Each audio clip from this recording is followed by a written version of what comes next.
Psaume 23. L'Éternel est mon berger. Je ne manquerai de rien. Il me fait reposer dans de verts pâturages. Il me dirige près des eaux paisibles. Il restaure mon âme. Il me conduit dans les sentiers de la justice, à cause de son nom. Quand je marche dans la vallée de l'ombre de la mort, je ne crains aucun mal, car tu es avec moi. Ta houlette et ton bâton me rassurent. Tu dresses devant moi une table en face de mes adversaires. Tu induis ma tête, et ma coupe déborde.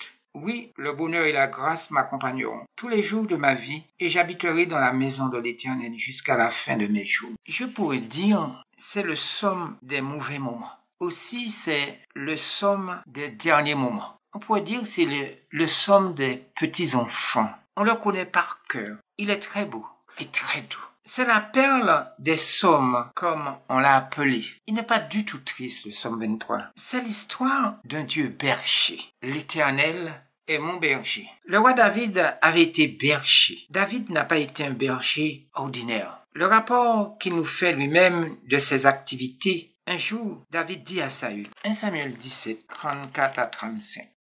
David dit à Saül, ton serviteur faisait paître les brebis de son père, et quand un lion ou un ours venait en enlever une du troupeau, je courais après lui, je le frappais, et j'arrachais la brebis de sa gueule. S'il se dressait contre moi, je le saisissais par la gorge, et je le frappais, et je le tuais. C'est ainsi que ton serviteur a terrassé le lion et l'ours, et il en sera du Philistin, de cet incirconcis, comme de l'indu, car il a insulté l'armée du Dieu vivant. David dit encore, l'Éternel qui m'a délivré de la griffe du lion et de la patte de l'ours me délivrera aussi de la main de ce Philistin. Et Saül dit à David, va et que l'Éternel soit avec toi. L'Éternel est mon berger. David voit alors un Dieu capable de le sauver, comme lui, berger, avait sauvé sa brebis. La scène se passe dans le désert de Juda. Un Dieu qui ne reste pas indifférent, qui court après, qui perd son temps, un Dieu qui paie de sa personne, un Dieu qui descend, se déplace et escalade les pentes les plus abruptes jusqu'en bas pour secourir la brebis étourdie qui s'est égarée là.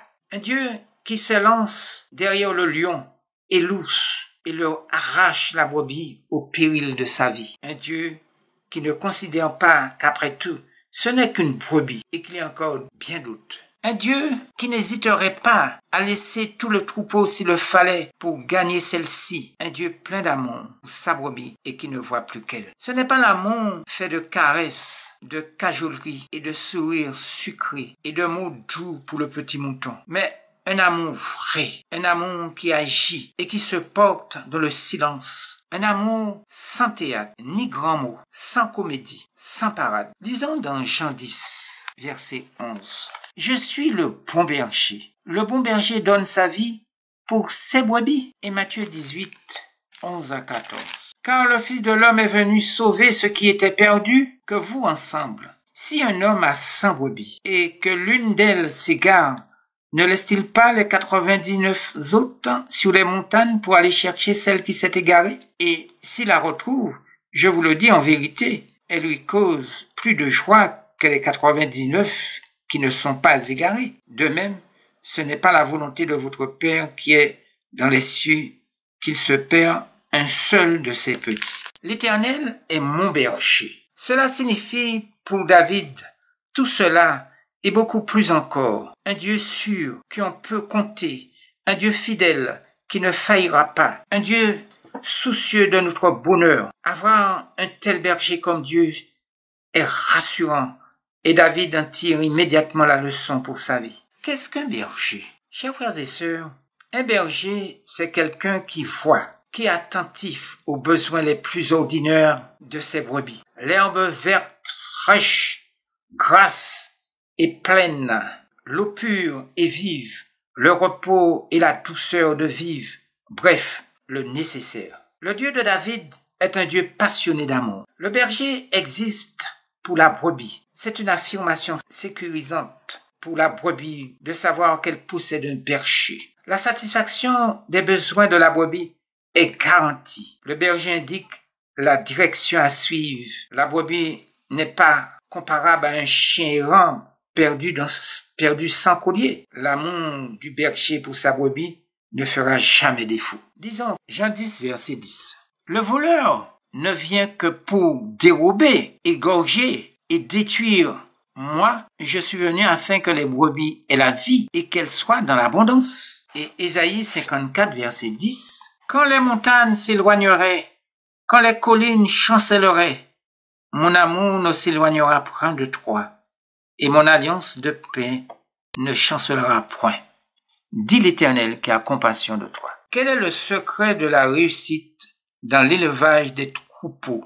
C'est d'avoir de l'amour pour les animaux dont on s'occupe. Le mercenaire n'a pas cet amour. Le troupeau ne lui appartient pas. S'en occuper n'est qu'un moyen pour lui de se faire de l'argent. Le mercenaire ne se soucie pas de la brebis errante. Certains moutons vont au fourrage dans l'espoir de trouver du foin ou du grain. Ils trouvent que paille et poussière. Il y a des moutons aveuglés par la peur et saisis de panique.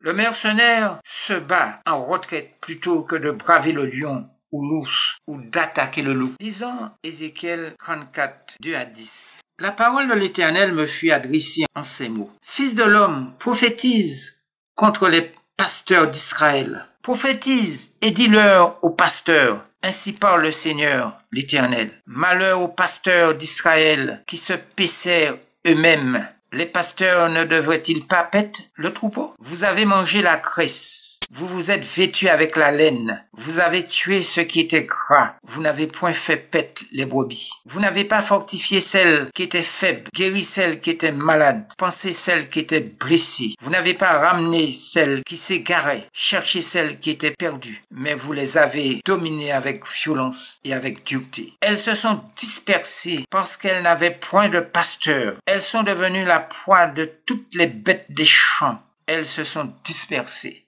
Mon troupeau est tyran sur toutes les montagnes et sur toutes les collines élevées. Mon troupeau est dispersé sur toute la face du pays. Nul n'en prend souci. Nul ne le cherche. C'est pourquoi, pasteur, écoutez la parole de l'Éternel. Je suis vivant, dit le Seigneur, l'Éternel, parce que mes brebis sont au pillage et qu'elles sont devenues la proie de toutes les bêtes des champs, faute de pasteurs, parce que mes pasteurs ne prenaient aucun souci de mes brebis, qu'ils se plaisaient eux-mêmes et ne faisaient point paître mes brebis.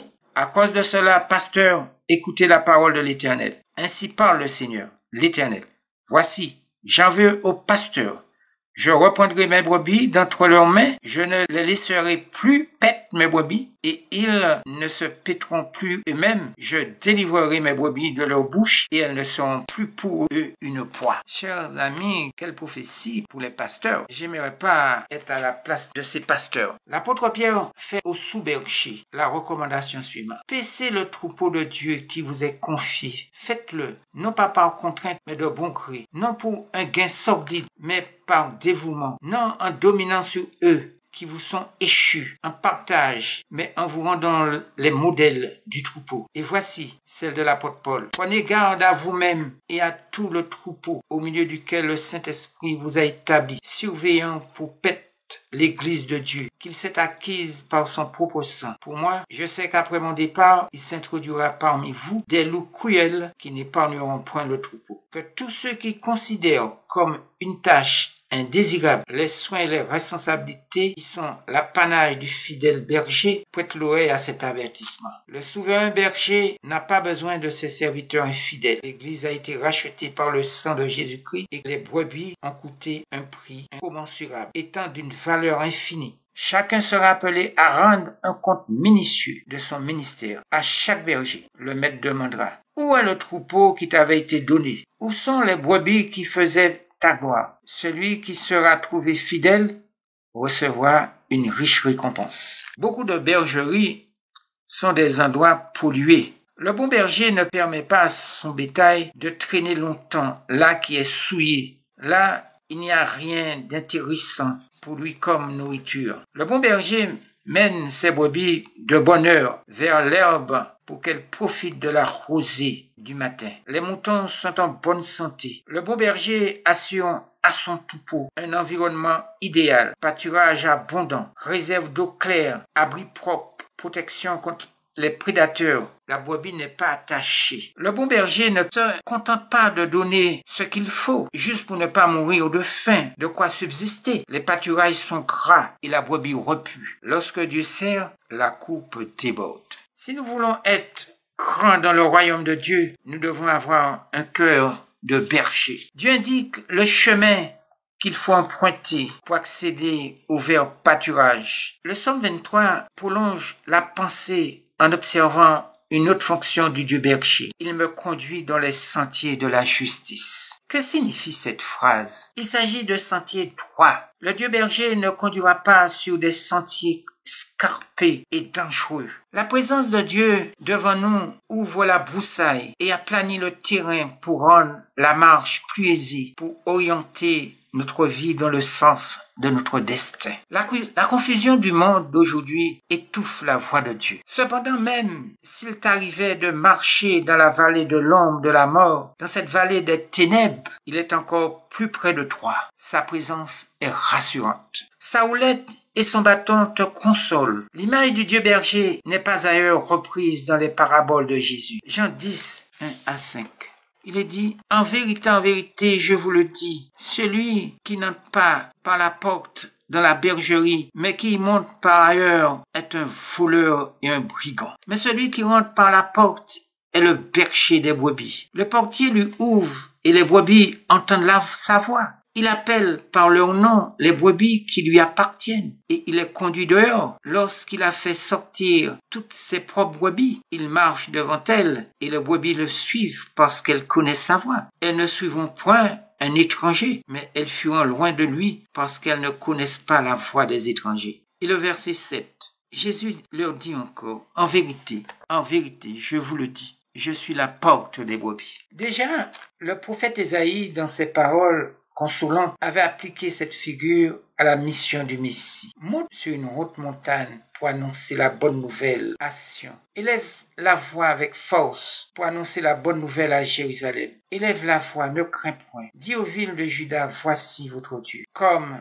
un berger, il paîtra son troupeau. Il recueillera les agneaux contre ses bras et les portera dans ses seins. De son côté, David avait chanté, l'Éternel est mon berger, et je n'aurai point de disette. D'autre part, le Saint-Esprit avait déclaré par l'intermédiaire d'Ézéchiel, j'établirai sur elle un seul berger qui les paîtra. Je chercherai celle qui est perdue, je ramènerai l'égaré, je panserai la blessée, et je fortifierai la malade.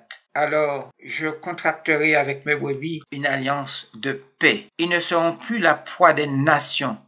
Ils seront en sécurité sans que personne les épouvante. Celui qui n'entre pas par la porte dans l'enclos des brebis, mais qui monte par un autre côté, celui-là est un voleur et un brigand. Mais celui qui entre par la porte est le berger de brebis. Les pharisiens ne comprirent pas que ces paroles étaient dirigées contre eux. Comme ils raisonnaient en eux-mêmes pour savoir ce qu'elles signifiaient, Jésus leur dit clairement, je suis la porte. Si quelqu'un entre par moi, il sera sauvé. Il entrera et sortira et trouvera de la pâture. Le voleur ne vient que pour voler, tuer et détruire. Moi, je suis venu pour que les brebis aient la vie et qu'elle ait en abondance. Le bon berger déclare clairement, ni les voleurs, ni les débauchés, ni les idolâtres, ni les efféminés, ni les homosexuels, ni les voleurs, ni les cupides, ni les ivrognes, ni les outrageux, ni les ravisseurs n'hériteront le royaume de Dieu. Ces péchés et ces vices sont maudits de Dieu. Voleurs et meurtriers sont de plus en plus nombreux. L'orgueil, la soif du pouvoir et de l'argent, l'avarice, la sensualité et la malice règnent et provoquent la perdition de milliers de personnes. Venez à moi, dit ce maître, doux et humble de cœur, vous tous qui êtes fatigués, chargés, et je vous donnerai du repos. Cette âme-là, dit le bon berger, est vraiment ma brebis. Elle était perdue, mais je l'ai cherchée, je l'ai appelée, et elle a entendu ma voix. Elle a vu qu'elle allait périr, et elle s'est tournée vers moi. Je l'ai consolée, et je la ramène avec joie au bercail. Je ne vous laisserai point orphelin, dit le bon berger à son troupeau. Je prierai le Père, et il vous donnera un autre consolateur, afin qu'il demeure éternellement avec vous. L'esprit de vérité que le monde ne peut recevoir parce qu'il ne le voit point, il ne le connaît point. Mais vous le connaissez, car il demeure avec vous, il sera en vous. Je ne vous laisserai pas orphelin, je viendrai à vous. Encore un peu de temps, et le monde ne me verra plus, mais vous me verrez, car je vis et vous vivrez aussi. En ce jour-là, vous connaîtrez que je suis